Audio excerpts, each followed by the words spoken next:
911.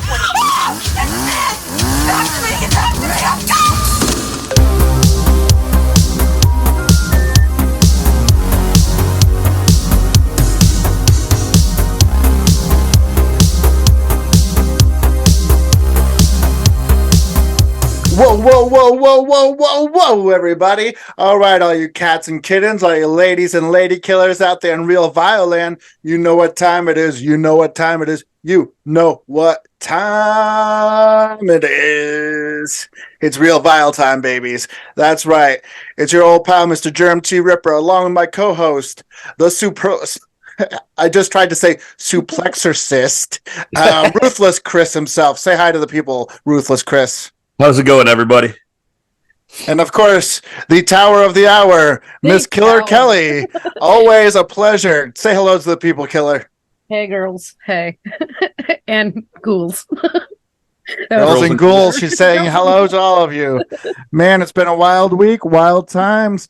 Guys, I know what you've been up to, but I don't know if everybody else knows what you've been up to. Tell the folks out there in real Violand everything that's been going on in your world. Ruthless Chris, you up first. It's been a crazy weekend. I just got back from the road. I got back today at noon. We debuted, us as Ruthless Pro Wrestling debuted at the H2O Center in New Jersey. But we were there as the entire Faces of Death weekend.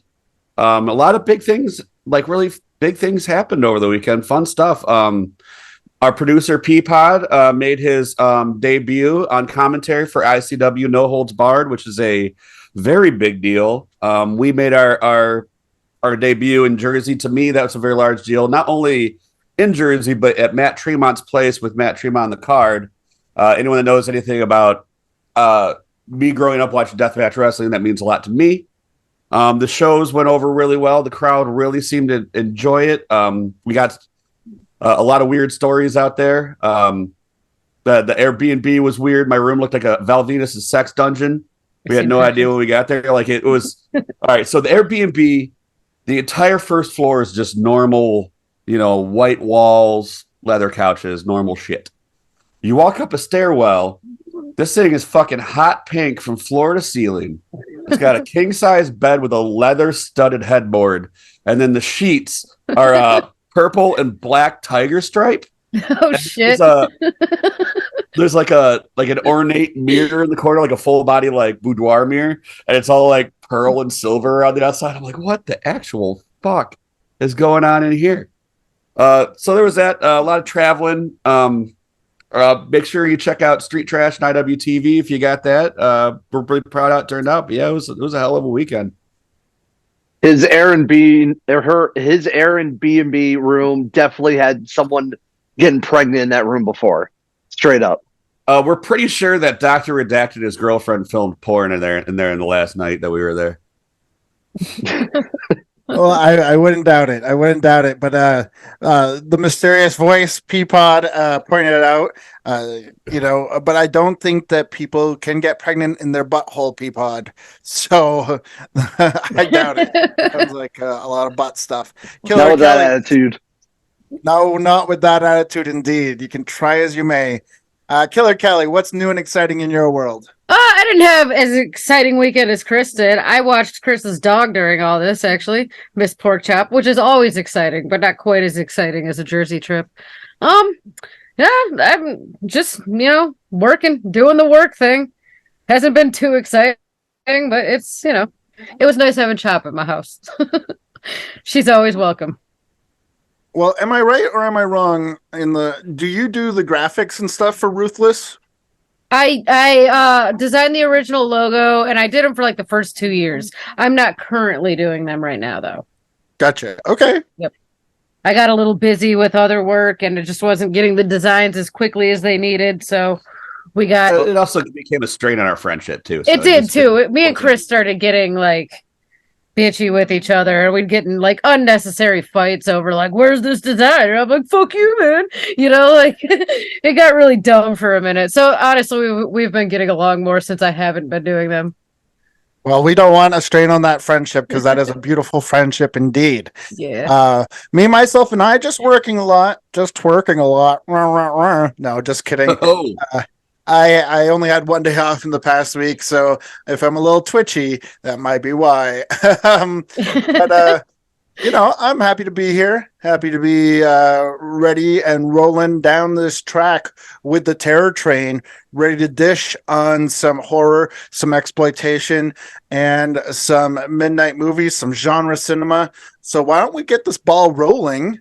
And I'd like to kick it off with Miss Killer Kelly. What you been watching, baby? All right. I watched this one this morning. I just kind of stumbled across it on Peacock. I don't know. I noticed it when watching WrestleMania, which Mania. Chris, your show was a lot funner to watch. Honestly, I watched both WrestleManias and your show all on Sunday. Like woke up and it was like a wrestling day. I know. But besides that, I seen that they had this movie called Escape the Field, 2022. It is directed by Emerson Moore. I'm not sure what else he's done. Nothing I've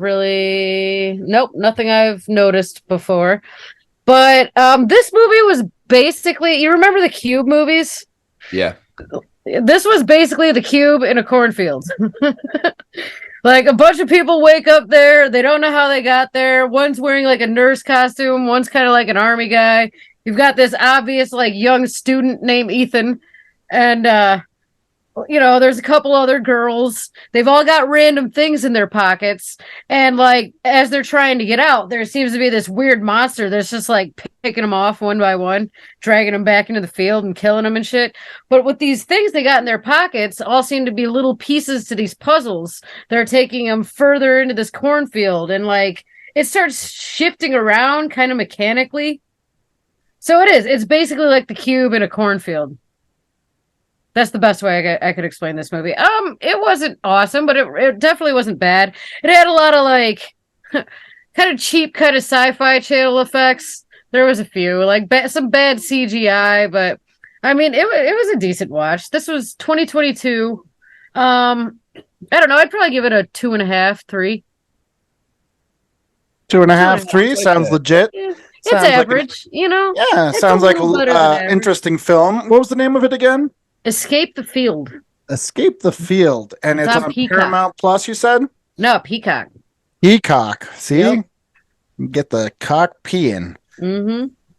It sounds a lot like that Stephen King one I watched that was on Netflix, In the Tall Grass, I think it was called. That one Yes. is the way better movie. If you're going to take two movies that both take place in a cornfield, like, because it was similar at first, but it's really not at all. In the Tall Grass is the far superior movie out of the two, though. Yeah, I like that one. Yeah, that was I good. haven't seen the one you watched. Mm-hmm. What I like about In the Tall Grass is that it's based on an extremely short story that both Stephen King and his son co-wrote together, like on an airplane ride. So I thought that was really interesting. And the book is, literally like this thick. It's like about as thin as a comic book.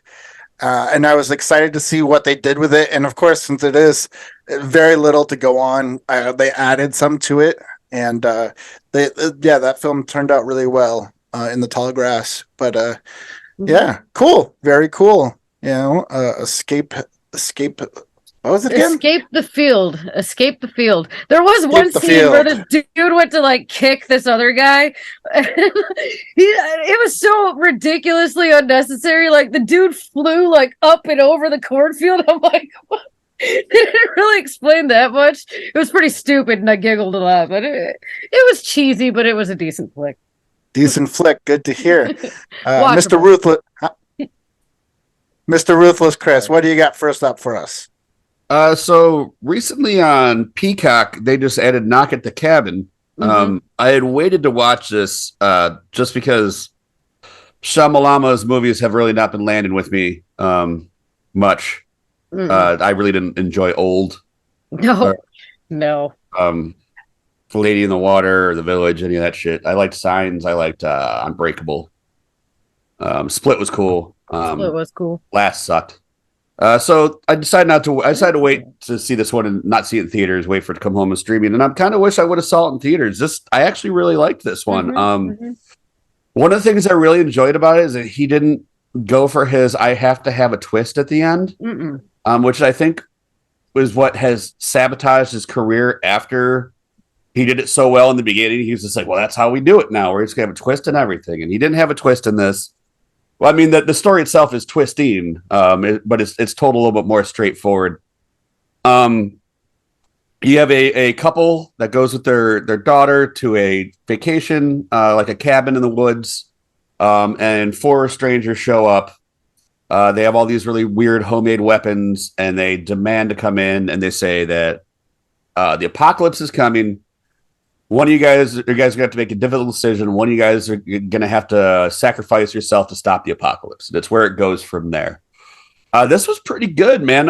One of the things I was really impressed with was Batista's acting. Yeah. You know, I grew up watching wrestling, and he was not great on a microphone. You know, like it was very ham-fisted. But in this, like there was like this huge range of emotions, like because the character himself is very large, brooding, and intimidating, but he's actually like a sweetheart, and you can tell that he really doesn't want to be doing what he's doing, and like there's a huge inner conflict going on that he does a really good job of portraying on screen. So I was really impressed with the movie to begin with. I was impressed with Batista in it.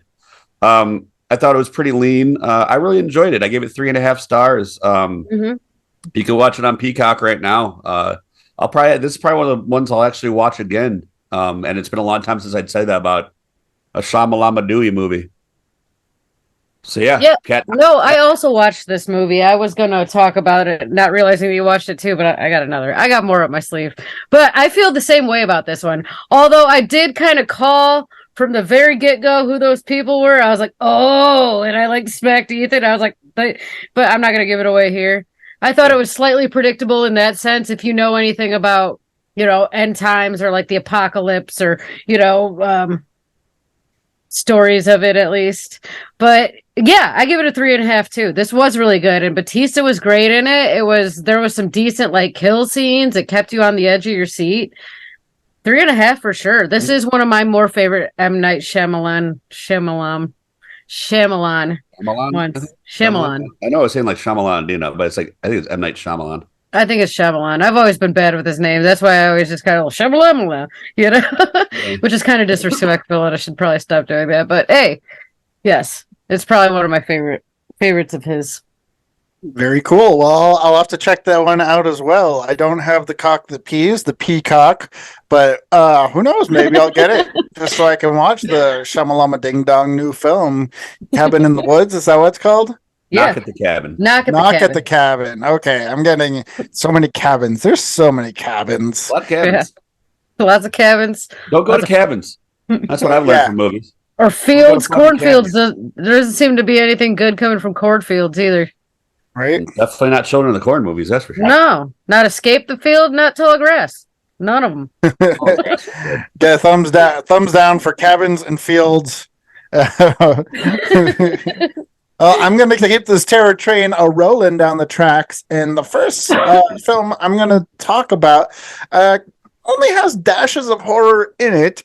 It is. I've watched a lot of bizarre movies in my life, and this is definitely one of those weird movies. This is a 1981 film.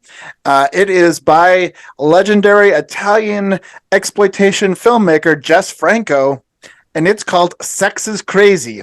Original title, El Sexo Está Loco.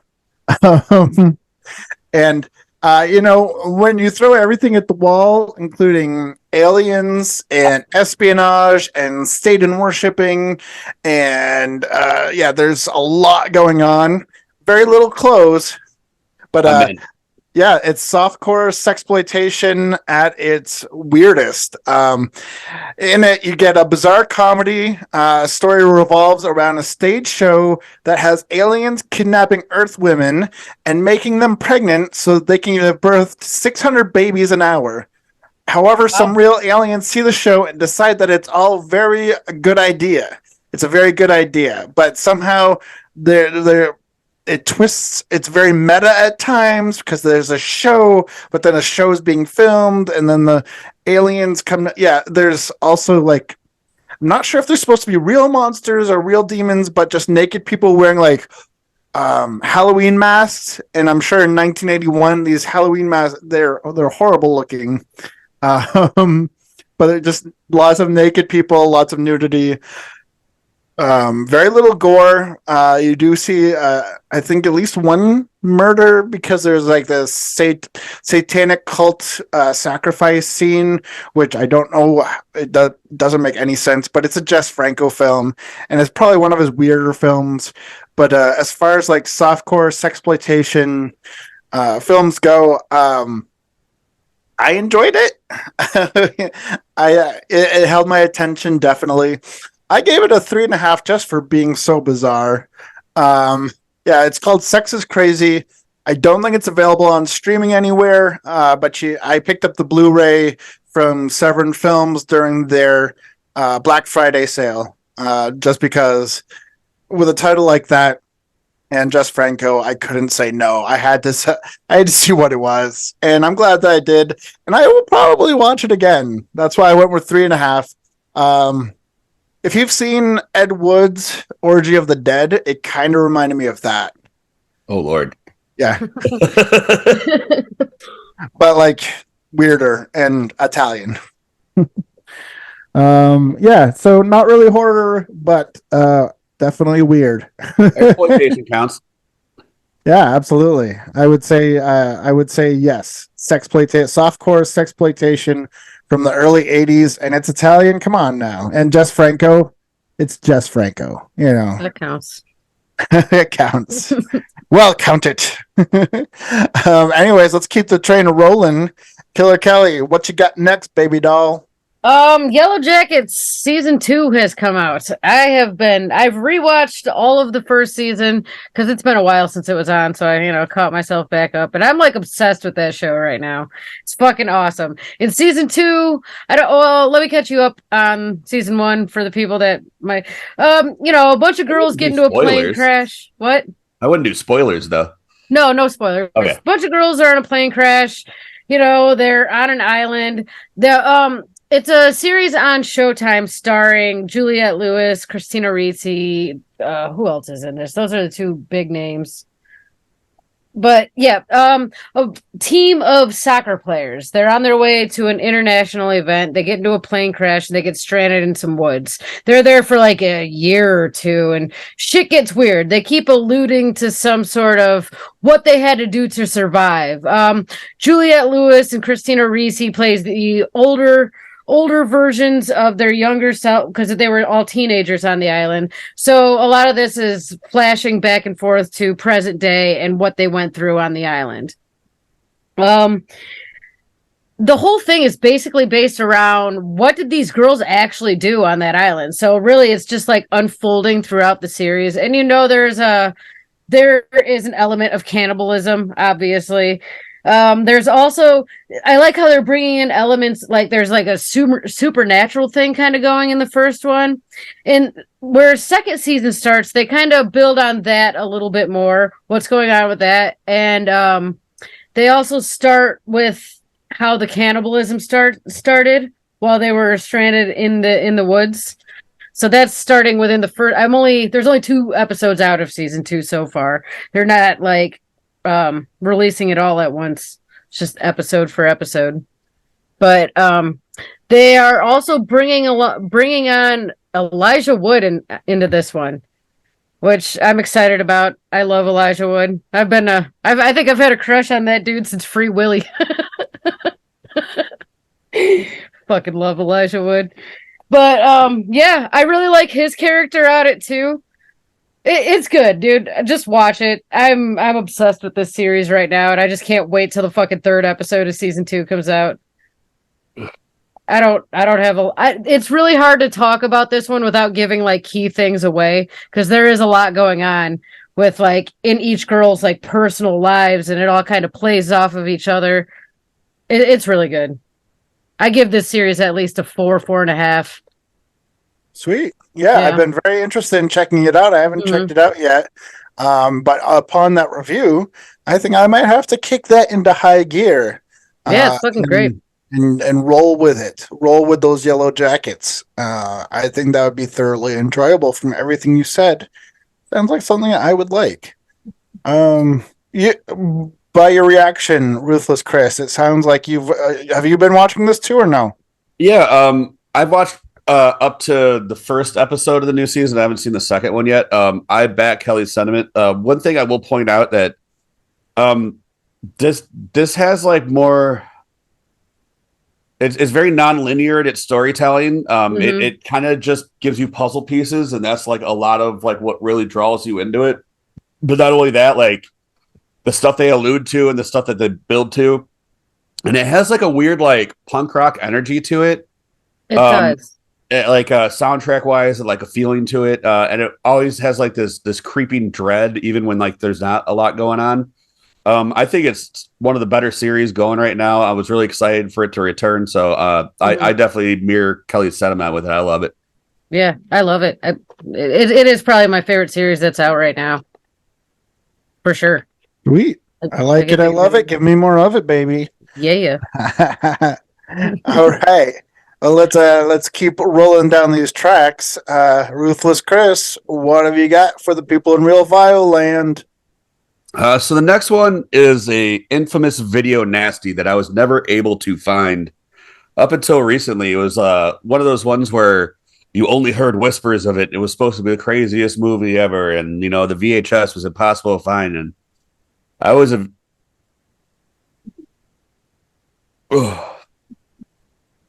It's a video nasty, and it's making him sick to his stomach just thinking about how gross it is. Okay. It's a video nasty, and it's making Ruthless Chris sick to his stomach just thinking about how nasty it is. Nasty. You get a little song, you get a little dance, you get a little vomit on your pants, cause it's a video nasty, video nasty. There you go. Get in on this song and dance, baby. Video nasty. So, like I was saying, I watched an infamous video nasty. I remember hearing rumors of this back when I was collecting VHS, of this being like the craziest, most hardcore movie ever, and it was impossible to find. So that stereotype of it, that reputation of it, was always like perpetuated because no one could see it, And it was described as like the August Underground of the 70s, and that's Last House on Dead End Street. I ended up finding a copy of this finally. I watched it for the first time. It's by it's written and starring and directed by Roger Wilkins. It lived up to its reputation mostly. Like for the era it came out, you could see how this would really shock the shit out of some people. The gore is very realistically done. What you have here is a guy fresh out of prison. He's a filmmaker, and he decides that he's going to make a horror movie, but all the murder is going to be real. And he recruits all these actors, and some of them they're murdering off, but other of them like kind of turn into this like cult that's helping them out. The gore is really extreme in this thing for a 70s movie.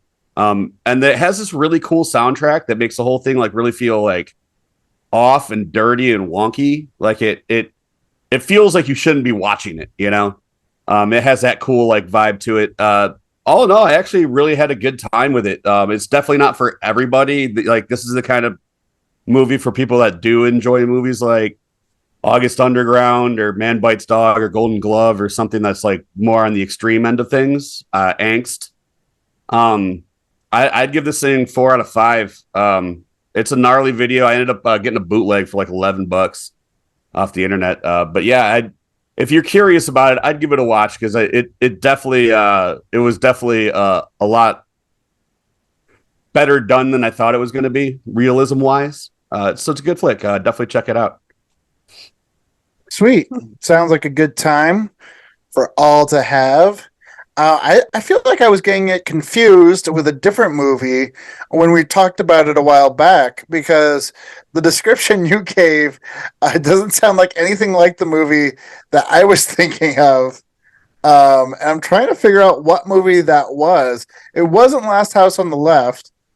Um, I'm trying to figure it out. What did you think it was about? That's what I'm trying to. Oh, House on the Edge of the Park. Ah, yeah, okay, the Giallo. Yes. Yes, I was thinking it was House on the Edge of the Park that we were talking about. That's why I was like, it's okay. It's not That as, is a brutal as everybody says, but you were talking about Last House on Dead End Street, is that it? correct. Yeah. Yeah, from 1973. Yes. And Yeah. for Okay. a movie from 73, it is very graphic. Like, Okay. like intestines being ripped out, screwdriver or screw gun shit, a lot of stabbing, shit like that. And they do make it realistic. And you got this just like a bootleg off of eBay, you said? So a friend of mine and I were talking about it, so I decided to like look it up online, see if I like maybe like Severin or Synapse or something put it out, because it seems like something that they would do, or like Vinegar. It definitely feels like a Vinegar Syndrome movie, but they didn't. But there's like a bootleg site. I didn't know it was a bootleg site when I first started buying it from them. It's the same site that Kelly and I got our copy of Watchers from, and I got a copy Oh of that yeah. Jeff Goldblum Satan movie, Mr. Frost. Oh yeah. Uh, That's yeah. but like shipped. It was $11, and they give you the artwork and they actually print on the disc, but it is a burnt disc, so it was worth it for the $11. It's a really hard movie to find. Sweet. Yeah, Very, I'm very familiar with this movie. I haven't seen it though. Watch Now I Borrowed if you want. definitely want to watch it. Yeah. I'm glad you added some clarification for me as well, because now I want to hunt down this movie, or I would like to see one of those boutique labels like Vinegar Syndrome or Synapse or so on and so forth put out a collector's edition Blu-ray of this. That would be ideal. Because Yeah. whenever they do that, usually it turns up on streaming services shortly thereafter too. For Yeah. those people that don't want to spend the money on a physical copy, but everything usually ends up on one of those boutique labels eventually. But that's very cool. I'm glad to hear about that. How many stars would you say? 4 out of 5. 4 out of 5. That is impressive. I'm going to keep this terror train going, and I'm going to once again. I know the last film I talked about was a sexploitation film. I'm going to keep it rolling with another film that doesn't necessarily fall into horror specifically, but it is a genre film, definitely, because it is a 1973 war comedy drama with gore directed by Dario Argento, and it's called The 5 Days. It takes place in 1848 Milan, and it's about a thief and a baker who witnessed the chaotic final days of the Italian Revolution. And it doesn't sound like anything that you would expect from Dario Argento at all. But after watching it, it might be one of my favorite films by him, because it has a much more linear narrative than any of his other films. And it is funny. And I don't think I've ever seen him really use comedy in any of his other films, or at least not prominently. Not intentionally, at least. Yeah. Yeah, not intentionally. There, if you're a fan of boobs, there's plenty of boobs, and there is some gore. There's definitely some blood here and there spattered about, because it's the Italian Revolution. Whatever, people are gonna get stabbed and shot and stuff. But the writers. I mean, it's Dario Argento once again, Luigi Cosi. This whole thing is kind of just like one of those films, of course, nobody's ever heard of, and I was definitely interested when Severin Films put out a 4K UHD disc of it. I was like, well, this is Dario Argento. either it's gonna be, beautiful and really weird, or at the very least, it's gonna be entertaining. And this was incredibly entertaining, to the point that, I think it might be one of my favorite Argento films now, just because it was definitely nothing I was expecting at all. No sort of grandiose scores, no sort of none of the aspects of his films that he's known for. You know, those sharp color palettes, or deep red blood, or black gloved killers, or elements that didn't fit in anywhere. There was none of that, none of those things that you expect from Argento film. So yeah, I'm gonna give the 5 days. I'll give it 3.5 stars, and I don't think it's streaming anywhere. But if you're interested in checking it out, it is available through Severin Films, and they've got a 4K UHD version of this. So blow your minds on that shit, bro. Have you guys ever heard of this one or no? I've never seen it. No, I don't think I no. What was this? What was the name of this one? The 5 days. Nope. Not familiar. Yeah, I've never even heard of it, and I'd like to think that I've seen a vast majority of his movies. I was always a big Argento fan. Even I can even find redeeming stuff in like a lot of his later work that people are like shitting on. Like with the not intentional comedy, I can only point out the. Have you guys seen Dracula 3D? I have not. No. I kind of want to, but like you said, everybody shit on it, and so I didn't. You'll have a good time, but like there's a scene where a man turns into a giant CGI mantis and bum rushes another guy in a hallway. It is the most hilarious thing you'd ever see. So like that's what I meant by unintentional comedy by Dario, but I would definitely be interested in seeing this, checking it out. Very, very cool. Yeah, check it out if you get a chance. But yeah, let's keep this terror train rolling. Rolling. And Killer Kelly, what have you got to talk? I'm going to talk about the second one because I really enjoyed the first one. And you said before, Jerm, you're not a big fan of like found footage movies, but did you see Horror in the High Desert? I have not. It's a good one. I'm going to talk about the second one. This one just came out. It's Horror in the High Desert 2, Minerva. Same writer and director, Dutch Merrick, I believe. But it's it's filmed the exact same way. Like it's a documentary using found footage to tell the story of what happened. It's this one, people are going missing on the same like strip of highway in Nevada where the first one took place. And like one's a girl, she's a college student who had a trailer out there. She's got all these like videos of herself, and shit starts getting a little weird. And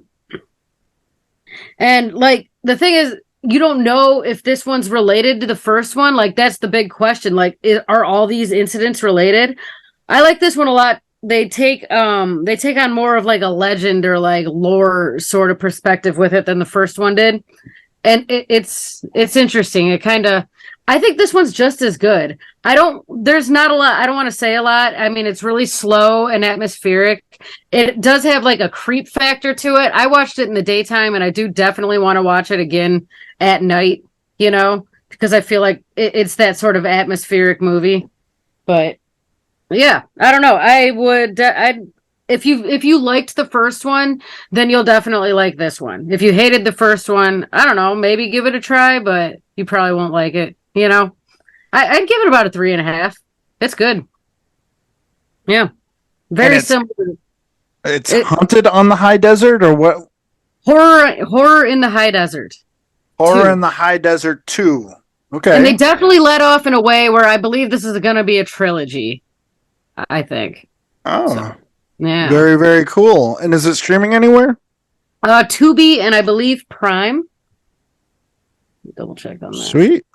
I've not seen this one. Kelly and I actually tried to watch a little bit of it last night, but we were barbecuing and there was a bunch of talking and shit going on, so we ended up scrapping it. But I watched the first one after Kelly recommended it, and I was actually really impressed with it. It had a really shitty cover and a really bad name.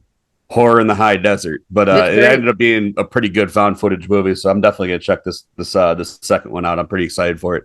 Yeah, definitely do. I think you'd like it. Like I said, if you like the first, you'll like this one. They're very similar, but this one, the lore aspect is what makes them different, and I really like it.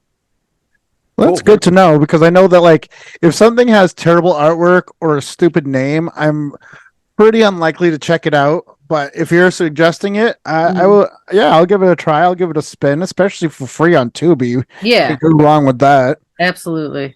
How many stars did you say? I'd say 3.5. Solid 3.5. Yeah. I like it. I love it. Give me more of it. All right. Holy guacamole. You're up next. Mr. Suplexorcist himself. Give it to us. So I actually blew through this whole series real fast. It's called Swarm. It's a Hulu original. It's only 7 episodes, and the episodes are only a half hour each, so it's a pretty easy pill to swallow. This is Donald Glover's new show that he did after Atlanta. So if you've ever watched Atlanta, it's got like a kind of really weird sensibility that Atlanta did. But every episode starts with "This is not a work of fiction. If this is anything that's based on real life was intentional." And what it's a fictional account based on this woman who used to stalk Beyonce. But in this show, that they made a new pop star. His name's Naija. And this girl is a super fan, and her and her sister are super fans, and her sister dies, and she kind of like goes off the deep end. And each episode subsequently is like her tracking down people that are bad mouthing this pop star and murdering them. So it's like the only time I can think of, and I'm sure there's other examples, but I really can't think off the top of my head of a black serial killer, a black female serial killer show. And it's a really interesting perspective. It's told all from her point of view, and she's pretty crazy. So she's not really like a likable protagonist, but you're kind of following her, and as she's kind of like deadlyly going down this rabbit hole of fandom. It's called Swarm because the Naija fans call themselves the Hive, and if you fuck with the Hive, you get stung by the bees. The fans of the bees. I really liked this one. It was cool. Like I said, it was really easy to digest. It was like 30 minutes. I blew through it in like 2 days. It definitely keeps you watching. It's pretty bloody and gory. A lot of bludgeonings and stuff like that. One of the weird things was Billie Eilish shows up as a cult leader in it. Oh, and she nice. was actually really fucking good. Like she's a great actress. I was really surprised because the role she was playing was kind of like a toned down version of the cult leader in Mandy. Like just like this like weird dark hippie kind of thing. All in all, it was a great show. I'd highly recommend it. I gave it 4 stars. I blew right through it. Definitely would recommend it. It's on Hulu. So yeah, Swarm. Yeah, I have that in my watch list. I've been meaning to check that out. And Billie Eilish, like, she's got the eyes of somebody that could be a cult leader. I could totally see that. Here, like that like light ice blue color, Yeah. The one thing I will say though is give this 2 episodes before you judge it, because the setup episode, the first one doesn't really show you what the show's gonna be beyond that. It's like more like establishing the characters and who they are. So like watch 2 episodes and then decide on the series. But I highly recommend it. Not to be that guy, but it's actually streaming on Amazon Prime, not Hulu. Oh shit, I'm sorry. You're right. And it is an excellent series, though. 7 episodes. It's a quick watch. It's an easy watch because, like you said, that intro draws you in to begin with. This is based on true. Everything about this is true. It's intentional, which I loved. And then the characters, just to have a realistic, Afrocentric cast where you don't feel like it's shoehorned in. You don't feel like the representation is shoehorned in. Is really a smart way to do it. And I love this. I love this show from beginning to end. It kept me captivated, and also, like you said, I can't think of a single film where you see a black female serial killer like this. And I mean, the closest thing is that movie came out a few years ago. Is it called Mama, I think? Or I was gonna say Ma. That's the only one I was thinking. Yeah. But I couldn't remember or not if she was a serial killer in that. I knew she was up to something, but I don't remember the Yeah, I never saw Ma, so I wasn't sure. It wasn't bad. I didn't hate it. I heard it's not bad, but I just never got, movies slip through the cracks. So many come out, Mm-hmm. Yeah. I mean, that's the closest thing that would have a character of that demographic playing a serial killer or a killer. But this is totally different because I feel like Swarm, since like he repeatedly says, is based on real people, and all coincidences are intentional. It feels more realistic, and it feels like how obsessive people can get, and you can tell that the main character is somewhere on the spectrum, even though they don't talk about it. Which I think is another box to check on the realism, because people on the spectrum can become obsessive and a normal I don't want to say normal, neuro, what do you call it, normal, uh, Ner- you know what I'm trying to say, right? I know what ner- you're trying to say, but I'm not giving you a time. Neurodivergent. I was gonna say that, but I was like, I could be completely wrong. I don't But anyway, anybody can be obsessive, but it's different how they portray it in Swarm, and I really enjoyed it. Yeah, 4 stars as well. Kelly, did you say you had checked this out yet or no? No, it's in my watch list. I've been meaning to. I think I started an episode, but was also cleaning, and I was like, no, I'm gonna revisit this when I can actually give it the attention it deserves. But yeah, I definitely been meaning to watch this. The other cool thing about it is there is some dark humor involved in all the episodes, but it doesn't feel like it takes away from the episode or like shoehorned in. It feels really natural, but there's some parts that like German will talk about, like when she leaves the party after the one incident, and there's the two bus boys just out back like having lunch, and they mistake her for like, you know who that was? And then like the credits roll, and it's just them like sitting there eating lunch outside this big Hollywood party. There's some funny stuff in there, but yeah, it was, and you can definitely tell the Naja character is definitely based on Beyonce, and then there's a Jay-Z character goes by Cache. So yeah, it's an interesting show. Cool, very cool. Yeah, definitely recommend Swarm. And to keep this terror train rolling down the tracks, I got one last movie to talk about. It is a very, very bizarre movie that I knew was going to be weird going into it, just from the premise. It is 2016's Blood on Melies Moon. This is directed by Luigi Cosi, and if you're familiar with his work, everything he does is extremely strange, and it's funny because they refer to him as the Ed Wood of Italy, and or the Italian Ed Wood. And in this movie, he plays himself, and there's a part in the film where he wakes up from a nightmare, and he's concerned with the fact that they call him the Italian Ed Wood. But then he talks himself out of it by saying, well, maybe Tim Burton will make a movie about me and I could play myself. Oh, this is a great idea. I love being the Italian Ed Wood. But yeah, the movie is about like in France, 1890, the inventor Louis de Prince vanishes under mysterious circumstances right after he created a device that 5 years later Lumiere Brothers will call the cinematographer. But then like there's magic and there's time travel and there's all kinds of like it's so hard to categorize. I would there's times where it's definitely a comedy, there's times when it's definitely more of a fantasy film. If you've seen Fulci's Cat in the Brain. Okay. It's mostly about him. It's mostly about Fulci trying to write a movie, but there's a cat in his brain, and it's very meta. This feels like if Luigi Cosi did a sort of meta film about him trying to make a movie, because everybody's in it. Argento makes a cameo. Like all these amazing Italian genre filmmakers have a cameo. And the funny thing is, Cosi runs a horror themed store in Italy called Profondo Rosso.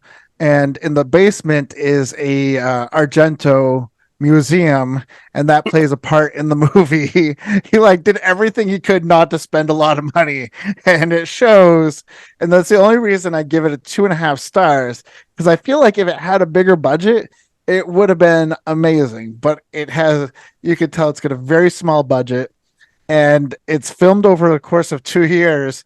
So there are some inconsistencies. Like the director plays himself as the main character, and he's there's one scene where he's easily like 260, 270 pounds, and then in the very next scene he's about 220 pounds. And he actually at first I'm like, oh my god, are they really gonna do this? And then he addresses it. He's like, oh my goodness, I must have eaten some bad mussels because I've been on the toilet for so long and I lost so much weight. I'm like, it's legit. At least he addressed that. So yeah, if you can get your hands on a copy of Blood on Melee's Moon, yeah, I suggest it. It's on Severn Films sister label Intervision, and that should have tipped me off right there. It's going to be super low budget. Yeah. Yeah. Anything that's on Intravision is guaranteed to be like a $5 budget movie. Yeah. Yeah. But it's got an interesting concept. And if you're a fan of Italian genre film, it's definitely worth a watch, just because of all the cameos and all the references. Is this for everybody? Definitely not. You got to be a big Italian film nerd to appreciate this. Luckily, I am enough of one to give it 2.5 stars. And once again, I don't think this is streaming anywhere yet. I'm sure it will be eventually. But Blood on Melee's Moon, if you want to watch some weird genre bending, time space, very low budget movie by Luigi Cosi. Have you either of you guys heard of this or no? No, I've heard. I don't know. No, maybe not. Sounds familiar, but probably not. No. definitely not. But it sounds like it's up my alley. As you know, I like my dog shit. Yeah. Oh yeah. And it's the like I was saying earlier, I think if it had a bigger budget, it's just got such a big concept that for this budget didn't really work. And I think that there are some great ideas and some really cool effects that did pull off with a tiny budget. Mainly because there's one of the characters is like a French special effects artist, and that's actually who did the special effects in the film. And he did some really cool animated sequences in here that make you think of like Adventures of Baron Munchausen, or like some early Terry Gilliam animation from Monty Python, stuff like that. So yeah, there's definitely some interesting things here. If it had a bigger budget, I'd give it a bigger score, but 2.5 on Severn Films, Intervision Films. Hell yeah. Before we get into American Psycho, did anybody else have anything else they wanted to talk about? Yeah, I'll talk about one more. I'll make it real brief because it's been talked about on here before. But I finally got around to checking out Bodies. Oh yeah. I'd been very apprehensive about watching it because it just didn't look like a movie I would enjoy. It kind of just looked like douchebags being douchebags, which it was. It was. Which it was, but that actually was part of the charm of the movie. Luckily, I thought somebody had ruined the ending for this thing for me, and they didn't. It was not what I thought it was going to be. I was pleasantly surprised by this movie. One of the things that really did well was it had like a lot of tension. Like it was a super tension-filled movie. The director has never done like a horror movie before, but what's her name? Helena Rajan. She did a fantastic job. Like you'd think that she'd been directing horror movies all her life. But there's some good gore in this. It definitely keeps you guessing. It's a bit of a whodunit. I'm glad that you guys were persistent in telling me to check it out and that it was actually good, because nothing about this movie appealed to me when I first saw like trailers or anything for it. And so yeah, I think it's streaming on Prime now. So when they saw it put up and I was looking for something to watch, I was like, fuck it, I'll give it a whirl. So I actually ended up giving it 4 stars. I really liked it. So yeah, I recommend Bodies. Real fun, real colorful. I liked the pace of that one a lot. It had a lot of surprises and twists. Yeah, it was better than I thought it was going to be. Absolutely. And also funny. Yeah, it was funny. Yeah, I definitely agree with everything you said. And I think the aspect that made you know that there was going to be more to it is that it was an A24 film. Yeah. Because when you see the trailer, you're like, oh, it's a bunch of stupid douchebags, and I have no interest in this. But then when you see it's an A24 film, you knew that there had to be more to it, Mm-hmm. and there was, Yes. thankfully. Yeah, and I loved it too. What did you say, 4 stars? 4, yeah. Yeah, I really liked it. Yeah. I'll probably actually give it a second viewing now that I know what's going on to like kind of reassess Analyze the what Yeah. you because the ending kind of changes everything. It's one of those movies so that it makes you like think back everything that happened before and like do the pieces all fit and they do. But I want to check it out again now. I never thought it'd be one of those movies where I thought it'd be one of those things where like all right I watched it, it was okay, but not like hey I'm gonna watch it again. Mm-hmm. Yeah, no, I'd totally watch it again, actually. I'm glad to know it's streaming. I think I rented it last time I watched it. Hell yeah. Very, very cool. Kelly, anything else before we take a trip to Spoiler Town with American Psycho? Nope, I think I'm good. I had a week. She's had a Totally week. understandable. It I have. happens. Mhm. It happens sometimes. We all have weeks, right? We all have months. We all have years, God damn it, right? There was a pandemic. Sometimes it just feels like life's pissing on you, and you just got to roll with those punches. That's where it's at. It's cool.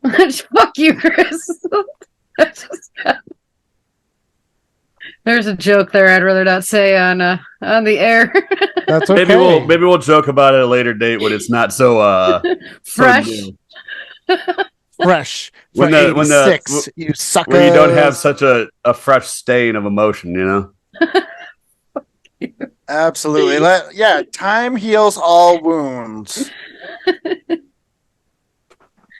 Anyways, we're going to take a pit stop from the terror train to get on the next train that's going straight to Spoiler Town. Spoiler Town, Spoiler Town. Let's go to Spoiler Town with the year 2000, the crime drama horror, female directed by Mary Harron, American Psycho. And now for our feature presentation. Ooh la la, c'est la vie. This was a lot of fun for you and for me. I can't get enough of this film. I saw it in the theater in 2000 when it first came out. It's very indicative of the time, I feel like, with the lighting and cinematography. But if you're not familiar with the movie, it's a wealthy New York investment banking executive, Patrick Bateman, played by Christian Bale, hides his alternate psychopathic ego from his coworkers and friends as he delves deeper into his violent, hedonistic fantasies. Oh, who wants to start off this baby? I'll start it off. So this is a movie I've seen a lot, but it'd been like 10 years since I've watched it. I saw it in theaters when it came out, and I had an old VHS. I used to watch it a bunch. Watching it now that I'm older, it was a completely different flick to me. There was a lot more of the subtext I was picking up. The ending really confused me at first when I was younger. Now I feel like I understand it a lot more. It's definitely a great Christian Bale role. The nightlife and the world it inhabits is like really fun to be in too. Like these douchey execs, they're just worried about restaurant reservations and they're riding around in limos to great soundtrack music and doing cocaines in bathrooms while girls dance to Depeche Mode and stuff. It's a fun world to live in, for the character, Yeah, excuse me. I remember when I first saw it, I didn't pick up on any of the subtext. I didn't pick up on any of the allegory. I just thought it was like a badass sort of tough guy bullshit.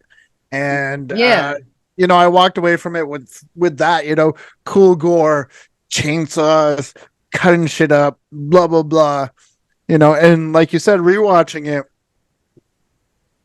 23 years later, it's a whole different movie, and it's extremely smart, extremely well done. The intelligence that it has is not celebrated enough. Kelly, any thoughts? You want to jump in?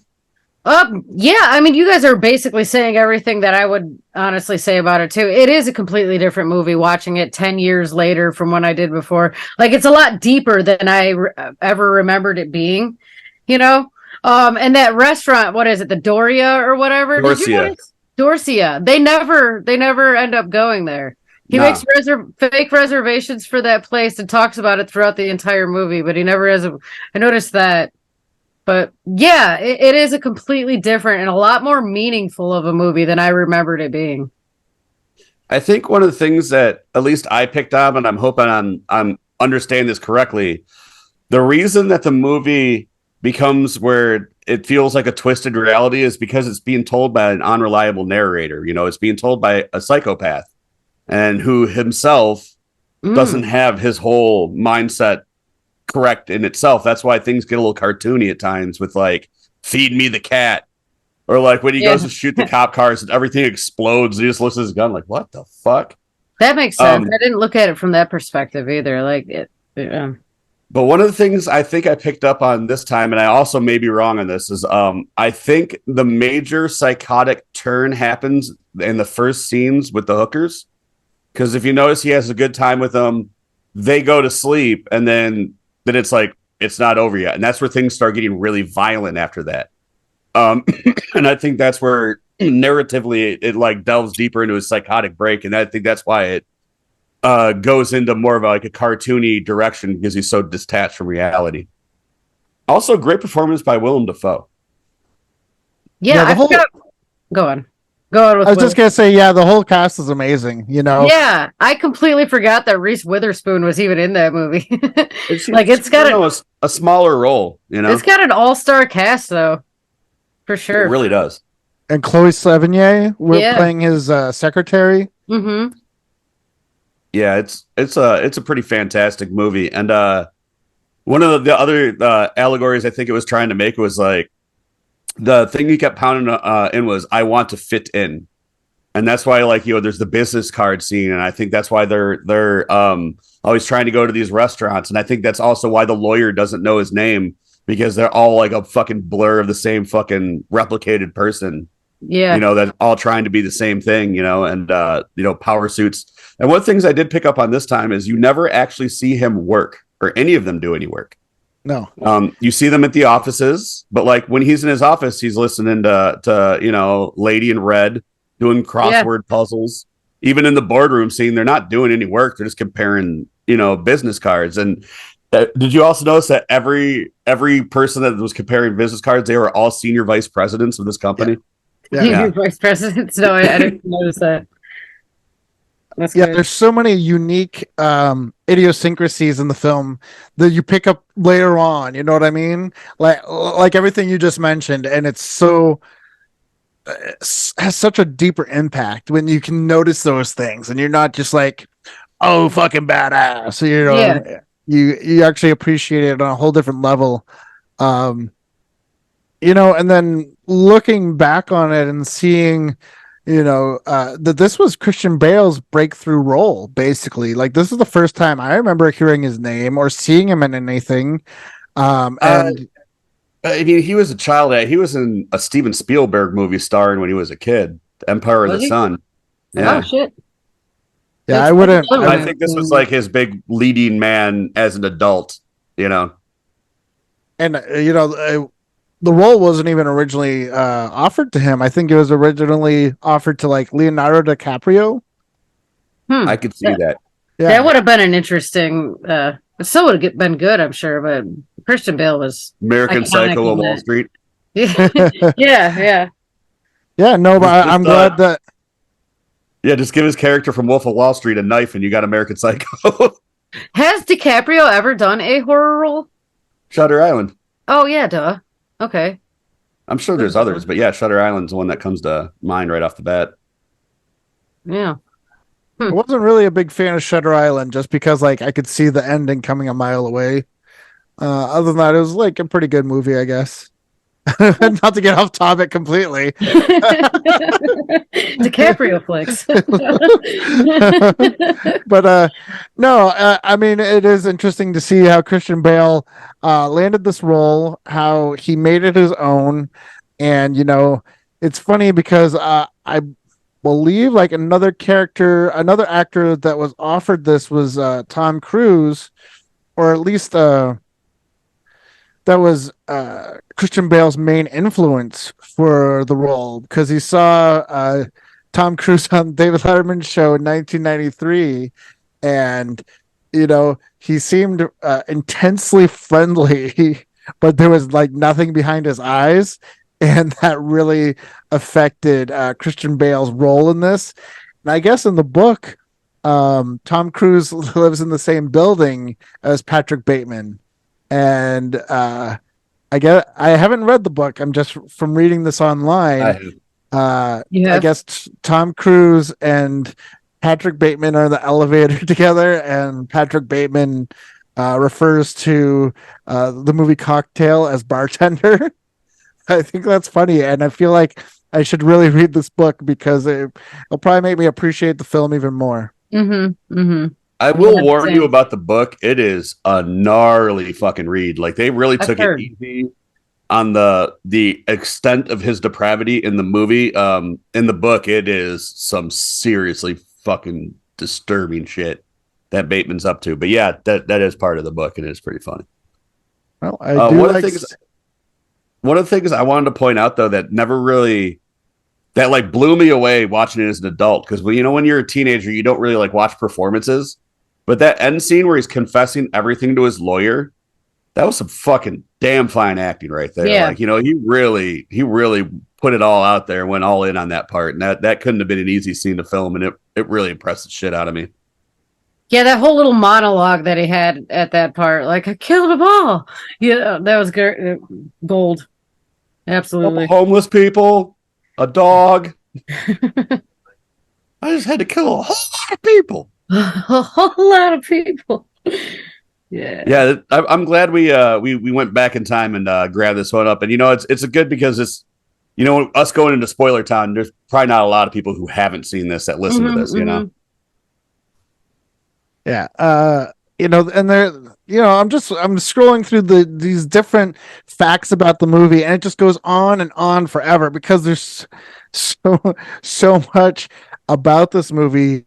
Like you said, the novel features more disturbing, violent scenes that were not included in the movie, and that's almost hard to believe. But it's great to hear it from you. Besides just reading it here, media jokingly described it as an adaptation of the novel written by a misogynist, but it's directed by a feminist. It's such a unique film, and I can't believe, I would find it hard to believe that too many people haven't seen this film, and I'm surprised that it's not more widely talked about.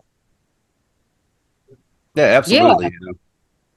Yeah. I think it's definitely beloved by horror movie fans that have seen it, but I think it's also passed up by a younger generation. Mm-hmm, mm-hmm.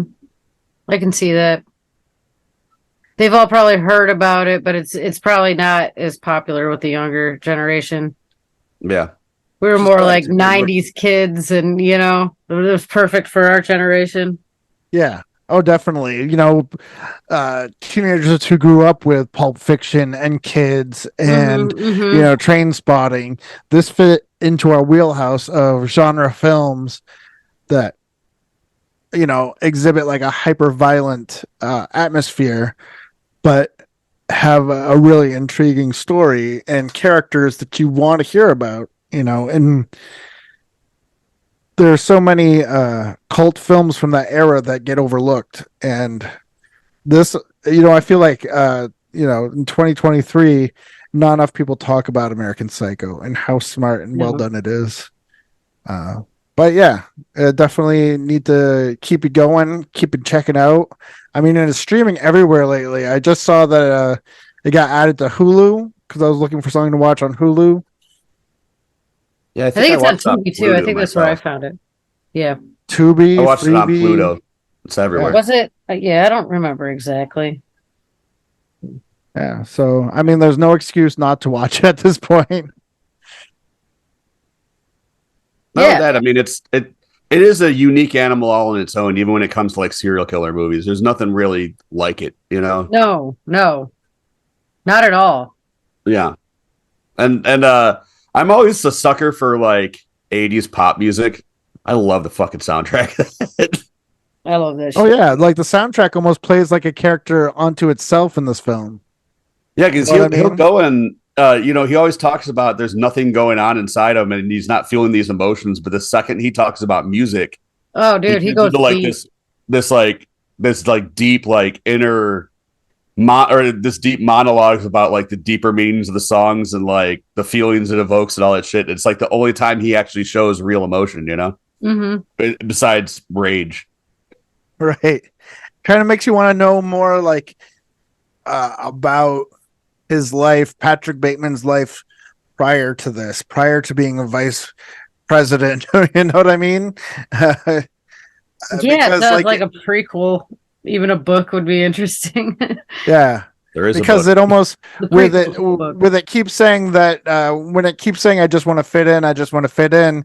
It's almost like he was a working class kid, or you know what I mean?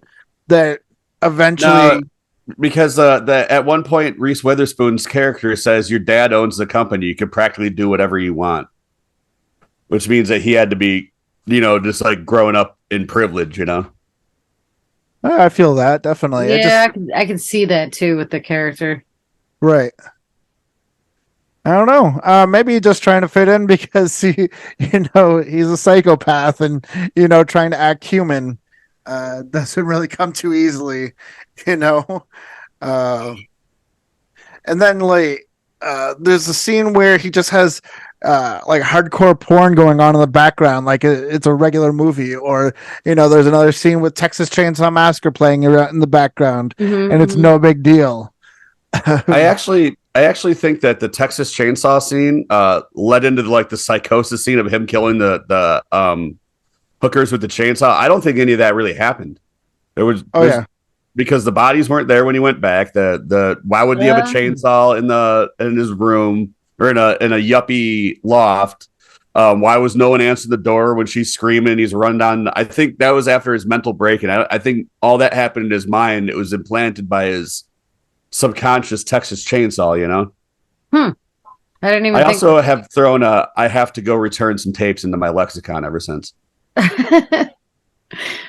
There's so many quotable lines, and there's so many smart ways to interpret the film. But you're right. There's a lot of it that I feel like it was just in his head. It's like people he wanted to kill, but the kills didn't actually happen. And I love that it's not completely explained away, so that fans can watch it and rewatch it and come to conclusions on their own. That makes for a better film in my opinion. Yeah, I always love a film where there's multiple ways to decipher it or pick it apart or take what you want away from it or what you interpret, because even then having this conversation, it feels like the three of us interpreted it a little different too. Yeah. I give this sucker 5 stars myself. It's a 5-star movie. This is a fucking classic. And if you're a horror fan who hasn't seen this movie, there's no excuse for that. Watch this movie. Yeah, I agree with that. For me, just because I thought like the oversaturated lighting and the cinematography kind of threw me off, although I know that it is indicative of that time period. I'm going to go with a 4.5 just for that reason alone. Besides that, the acting's incredible, cast is incredible, great soundtrack, thought-provoking, definitely discussion creating, definitely creative discourse over it. Yeah, great gore, great violence. Yeah. And it had a set, even though it's set in the 80s, it kind of had an 70s feel to it. You know what I mean? A little bit. Still slightly 90s. It had also kind of had like a timeless feel in a way. If it wasn't for like the music. Yeah. Absolutely. But definitely all around love this film. No excuse not to watch it because it's streaming almost everywhere. So yeah, like Kelly was saying, go watch American Psycho ASAP, Mhm. baby. Yes. Well, until next time, you guys got anything else? Anything new that you want to talk about before we sign off for the day? I think I put it all out there. I think we're good. I think we're good. I think it All puddled right, all up. I then. think we already we relieved it all. All right, then. Well, in that case, keep it spooky, keep it creepy, and keep it real vile forever. Hey, all you cats and kittens, all you ladies and lady killers out there in real vile land. This is your old pal, Mr. Germ T. Ripper, saying keep it spooky, keep it creepy, keep it real vile forever. And don't forget, like, subscribe, and share all our content. Ow!